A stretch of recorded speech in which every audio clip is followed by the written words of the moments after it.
Hello दोस्तों, नमस्कार। कैसे हैं आप लोग? मैं हूं मोहित कुमार और आप देख रहे हैं मेरा यूट्यूब चैनल टेक एमएस। तो आज हम बात करेंगे कुछ डिजिटल पेमेंट से लेन देन के। जैसे डिजिटल पेमेंट में लेन देन में क्या होता है, जैसे गूगल पे हो गया, फ़ोन पे हो गया, पेटीएम हो गया। तो आप किसी भी ऐप से कहीं भी यूपीआई ट्रांजैक्शन करते हैं या फिर अपना क्यूआर कोड स्कैन करा के या फिर स्कैन करके किसी को पेमेंट करते हैं तो वहाँ आपकी यूपीआई आईडी चली जाती है। लेकिन यूपीआई आईडी जाती है तो आपका जो मोबाइल नंबर रहता है वो मोबाइल नंबर पे आपका वो मोबाइल नंबर शो नहीं करता है सामने वाले के मोबाइल पे। वहाँ पे कट पीस का निशान रहता है, शुरू के 1-2 डिजिट या लास्ट के 1 डिजिट दिखाई देते हैं, बाकी बीच का नंबर नहीं दिखाई देता है। उसके बाद @ लगा के जिस भी यूपीआई का रहता है, जैसे पेटीएम हो गया, चाहे ओके एसबीआई हो गया, गूगल पे का है, तो बाकी अगर फ़ोन पे का है तो @YBL हो जाता है। मैंने कुछ दिनों से एक बात गौर की है, ख़ास तौर से जब आप फ़ोन पे, जैसे फ़ोन पे में क्या है कि फ़ोन पे से आप जब भी यूपीआई आईडी क्रिएट करते हैं तो वहाँ आपको 2 यूपीआई आईडी नॉर्मल क्रिएट होती है।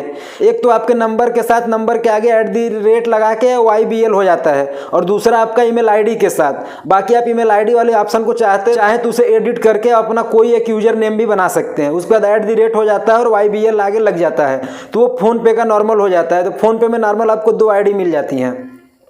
उसी तरह अगर गूगल पे की बात करें तो गूगल पे में क्या है, जैसे कि फ़ोन पे में क्या है कि नंबर @YBL लगाने से आपका आ जाता है, लेकिन गूगल पे में ऐसा नहीं है। गूगल पे तो आपकी ईमेल आईडी से ही गूगल पे क्रिएट हो जाता है, और उसके बाद @ के बाद आपके बैंक का जो भी नाम रहता है वो आगे ऐड हो जाता है। तो वहाँ नंबर का कोई लफड़ा नहीं है गूगल पे में। तो आज हम बात सिर्फ करेंगे फ़ोन पे और पेटीएम के बारे में। अभी क्या है कि अगर आप अपने फ़ोन पे से किसी को पेमेंट करते हैं, अगर पेटीएम पे पेमेंट करते हैं और उनके क्यूआर कोड को स्कैन कर पेमेंट करते हैं या फिर उनके नंबर पेमेंट करते हैं, तो दोस्तों वहाँ क्या होता है कि आपका जो यूजर नेम होता है फ़ोन पे का, जो बाय डिफ़ॉल्ट क्रिएट होता है नंबर @YBL, वो आपके वहाँ पे शो कर जाता है। और पेटीएम पे मैंने ये देखा है कि अब अगर मैं आपको पेमेंट कर रहा हूँ तो मेरा नंबर भी आपके पेटीएम पे दिखाई देने लगता है, पूरी आईडी दिखाई देती है, नंबर @YBL। अब इससे क्या होता है कि अगर मान लीजिए मैं गर्ल्स हूँ, मैंने आपको पेमेंट किया किसी दुकानदार को पेटीएम पे, तो पेटीएम पे वो नॉर्मल दुकानदार मेरा नंबर देख सकता है। फिर वो नंबर, पता है कि जैसे कि लड़कियों को नंबर इधर उधर चले जाते हैं तो बहुत प्रॉब्लम होती है। तो इसलिए मैं ये कहना चाहता हूं कि अगर आप फ़ोन पे से किसी को पेमेंट करते हैं या किसी भी दुकानदार को करते हैं, तो आप नॉर्मली फ़ोन पे से कर रहे हैं तो आप फ़ोन पे ही करिए, या हो सके तो आप गूगल पे से कहीं भी करिए, ये ज़्यादा सिक्योर है। क्योंकि मैंने देखा कि फ़ोन पे से पेटीएम पे करने पे वहाँ पे आपका नंबर पूरा का पूरा चला जाता है यूपीआई आईडी के साथ। तो गर्ल्स के साथ ये प्रॉब्लम हो सकता है, वो दुकानदार अगर सही नहीं होगा या फिर जिसे आप पेमेंट किए हैं वो बंदा सही नहीं होगा तो आपका नंबर बहुत सारे जगह फैला सकता है, तो इसमें गर्ल्स को प्रॉब्लम होगी।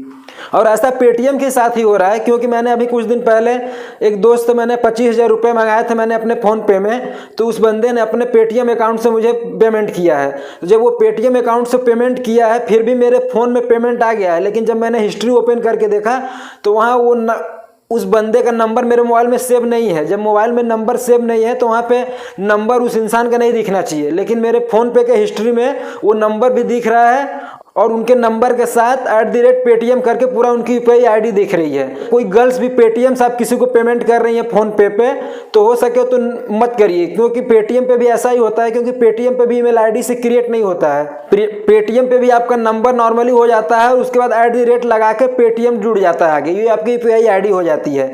तो बेहतर ये है कि आप कहीं भी पेमेंट करें तो आप गूगल पे के जरिए करें, या तो आप फ़ोन पे से कर रहे हैं तो फ़ोन पे से कर रहे हैं तो आप फ़ोन पे ही करें। ये नहीं कि आप फ़ोन पे से पेमेंट कर रही हैं लेकिन सामने वाला दुकानदार आपको बोल रहा है मैडम आप मेरे पेटीएम में क्यूआर कोड स्कैन कर दीजिए। तो अगर आप ऐसा करती हैं तो आपका नंबर उनके पास श्योर चला जाएगा, फिर वो नंबर आपका वहाँ से कहीं भी जा सकता है।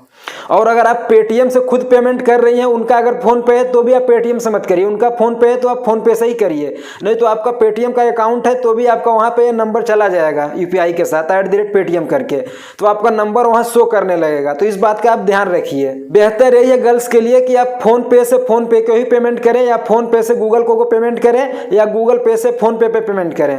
पेटीएम से आप फ़ोन पे ना पेमेंट करें, या फिर फ़ोन पे से आप पेटीएम पे पेमेंट ना करें, नहीं तो आपके नंबर और यूपीआई आईडी आपके वहाँ शो करने लगेगा, जिससे आपको प्रॉब्लम हो सकती है। बाकी इस वीडियो को अधिक से अधिक शेयर करिए। हो सकता है इस वीडियो को आप जितना शेयर करेंगे वीडियो पेटीएम तक अगर पहुंच जाती है, चाहे उसके कर्मचारी चाहे कहीं भी, तो हो सकता है पेटीएम इस पर विचार करे कहीं में ऐसा सही बात है कि नहीं है। मैं तो कई दिनों से गौर किया हूं दोस्तों, तब जाकर मैं ये वीडियो बनाया हूं।